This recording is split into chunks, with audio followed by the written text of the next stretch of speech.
बहुत समय पहले की बात है। भारत के एक छोटे से गांव में रामू नाम का किसान रहता था। रामू बहुत साधारण इंसान था, लेकिन गांव भर में उसकी एक ही पहचान थी। वह हर हाल में ईमानदार रहता था। रामू का जीवन कठिनाइयों से भरा था। उसके पास थोड़ी सी जमीन, एक पुराना बैल और एक कच्चा मकान था। खेती से बमुश्किल इतना अन्न उगता कि उसका परिवार 2 वक्त की रोटी खा सके। लेकिन इन कठिन हालातों के बावजूद रामू कभी झूठ नहीं बोलता, चोरी नहीं करता और न ही किसी का हक मारता। एक साल गांव में तेज सूखा पड़ गया। खेतों में पानी नहीं था, फसलें सूख गईं। बहुत से किसान मजबूर होकर साहूकारों से कर्ज लेने लगे। रामू के घर में भी खाने के लाले पड़ गए। पत्नी और बच्चे भूखे सोने लगे। ऐसे में साहूकार ने कहा, रामू, अगर तू चाहे तो अपनी जमीन गिरवी रख दे, मैं तुझे पैसा दे दूं। लेकिन रामू ने मना कर दिया। जमीन तो मेरी माँ जैसी है, इसे बेचकर मैं पेट तो भर लूंगा, पर अपनी आत्मा खो दूंगा।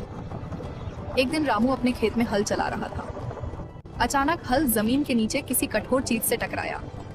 रामू ने मिट्टी खोदी तो सोने का एक घड़ा निकल आया। रामू हैरान रह गया।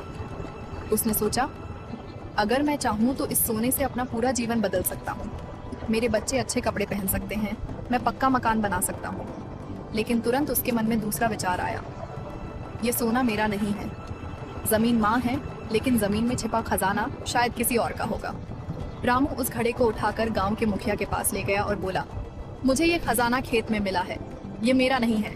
आप गांव वालों के सामने तय कीजिए कि इसका मालिक कौन है। गांव वाले दंग रह गए। सबने कहा, आजकल तो लोग 2 पैसे के लिए झगड़ा कर लेते हैं और तूने इतना बड़ा खजाना लौटा दिया। रामू, तू सचमुच ईमानदार है। गांव का साहूकार यह सुनकर जलने लगा। उसने रामू को समझाया, अरे मूर्ख, इतना बड़ा सोना तेरे हाथ आया था, अगर तू रख लेता तो राजा बन जाता। अब तो मुखिया और जमींदार इसे बांट लेंगे। रामू मुस्कुराया और बोला, साहूकार जी, धन तो क्षणिक सुख देता है, लेकिन आत्मा की शांति सिर्फ ईमानदारी से मिलती है। इस घटना की खबर राज्य के राजा तक पहुंची।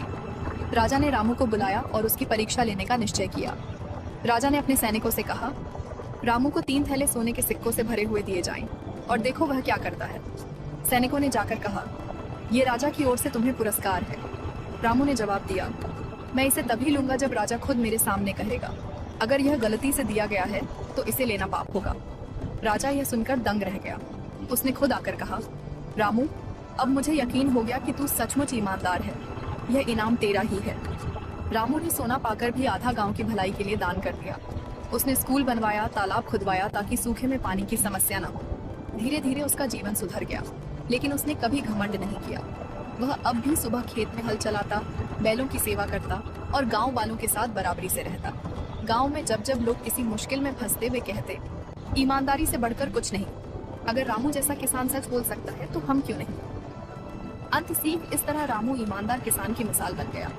उसकी कहानी सुनकर राजा से लेकर साधारण इंसान तक सबने सीखा, धन से बड़ा धर्म है।